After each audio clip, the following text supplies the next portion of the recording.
இன்றைக்கி வந்து நம்ம ஒரு என்ஜிஓ மூலமாகவும் WVSன்ற ஒரு இது மூலமாகவும் ஒரு ஹாட்லைன், அதாவது ரேபிஸ் பாதிக்கப்பட்ட நாய்களை கண்டுபிடிக்கி நம்ம அதை வந்து தகவல் கொடுத்தாங்கன்னா நம்ம பொதுமக்களுக்கு ஒரு நம்பரை லான்ச் பண்ணுறோம். 9843789491 அந்த நம்பரை கான்டாக்ட் பண்ணாங்கன்னா நம்ம அந்த இடத்துக்கே போய் பாதிக்கப்பட்ட நாயை நம்ம டெஸ்ட் பண்ணி அப்படி ரேபிஸ் பாதிக்கப்பட்டிருந்துச்சுன்னா அதை வந்து நம்ம எடுத்துகிட்டு வந்து அதுக்கு ட்ரீட்மெண்ட் பண்ணலாம்.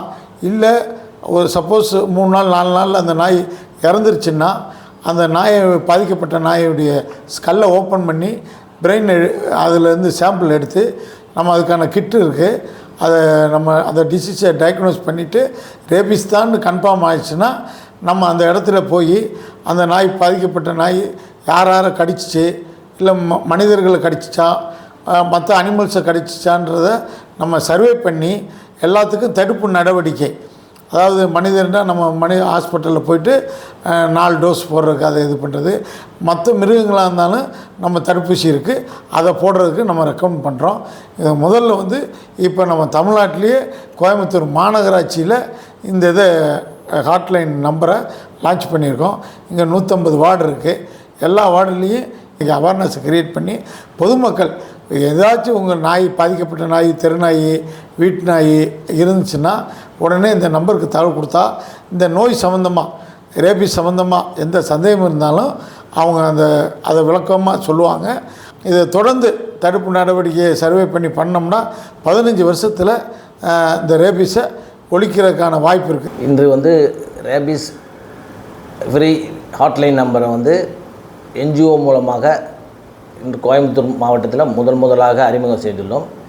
இந்த நம்பரானது பல முக்கிய இடங்களில், அதாவது அதிக மக்கள் தொகை கூடும் இடங்கள், அதிகமான அனிமல்ஸ் பாப்புலேஷன் உள்ள இடங்களில் வந்து இது டிஸ்பிளே முடிவு செய்யப்பட்டிருக்கிறது. இந்த ஹாட்லைன் நம்பரில் வந்து அந்த பொதுமக்கள் இன்றைக்கும் பார்த்திங்கன்னா அவங்களுக்கு வந்து ரேபிஸ் தொடர்பான பல சந்தேகங்கள் இருக்குது. எந்த அனிமலுக்கு ரேபிஸ் இருக்குது, இந்த அனிமல் கடித்தா ரேபிஸா, இல்லை இந்த நாய் பிறன்னா ரேபிஸா, இல்லை எல்லா நாய்க்குமே இது பரவுமா என்ற சந்தேகங்கள் இன்று இருக்குது. இது தொடர்பாக வந்து அவங்க வந்து ஏதேனும் தேவைப்பட்டுச்சுன்னா இந்த ஹாட்லைன் நம்பரில் தொடர்பு கொண்டாங்கன்னா, இந்த மாதிரி எங்கள் தெருவில் ஒரு நாய் வந்து அப்நார்மலாக பிஹேவ் பண்ணுது, பாதிக்கப்பட்ட நாய் எப்படி இருக்கும் பார்த்திங்கன்னா, வரவங்க போகிறவங்களெல்லாம் கடிக்க வரும், அதே மாதிரி ஒரு மாதிரி கண்ணெல்லாம் செவந்திருக்கும், வாயில் உமிழ்நீர் சுரப்பு இருக்கும், அப்நார்மல் பிஹேவியர்ஸ் இருக்கும், அது மற்ற நாய்களையே கூட வந்து சண்டை போட்டுக்கிட்டு கடிக்க வரும்.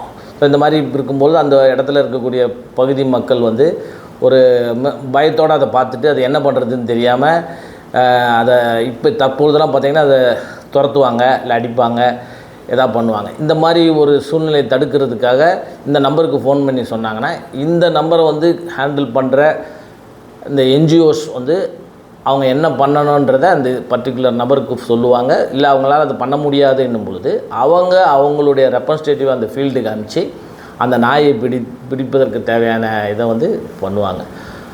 மற்ற அந்த ஒரு வேளை அந்த அனிமல் வந்து ரேபிஸ் அனிமலாக இருந்துச்சுன்னா அந்த சிம்டம் வெளிப்பட்ட சில நாட்களில் வந்து அது இறந்துடும், ஒரு 4-5 நாளில் இறந்துடும்.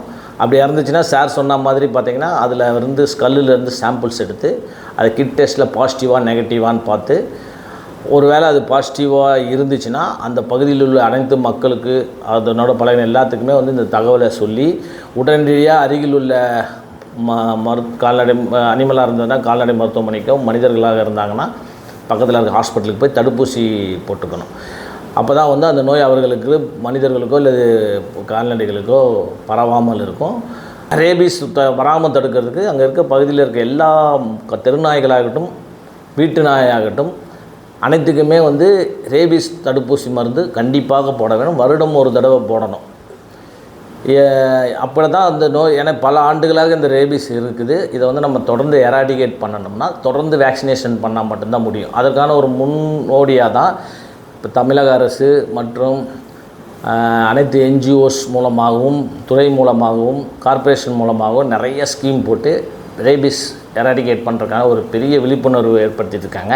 இதை நம்ம தொடர்ந்து பண்ணும்பொழுது அடுத்த 10-15 ஆண்டுகள் கழித்து பார்த்திங்கன்னா ஒரு ரேபிஸ் அற்ற ஒரு தமிழகம் உருவாகிறதுக்கு ஒரு வாய்ப்பு இருக்குது. இதுக்கு நம்ம என்ன பண்ணணும்னா, எந்த நாயாக இருந்தாலும், வீட்டு நாய், தெரு நாய், எந்த நாயாக இருந்தாலும் நம்ம தொடர்ந்து கால்நடை மருத்துவருடைய அறிவுரையின்படி வேக்சினேஷன் போடணும்.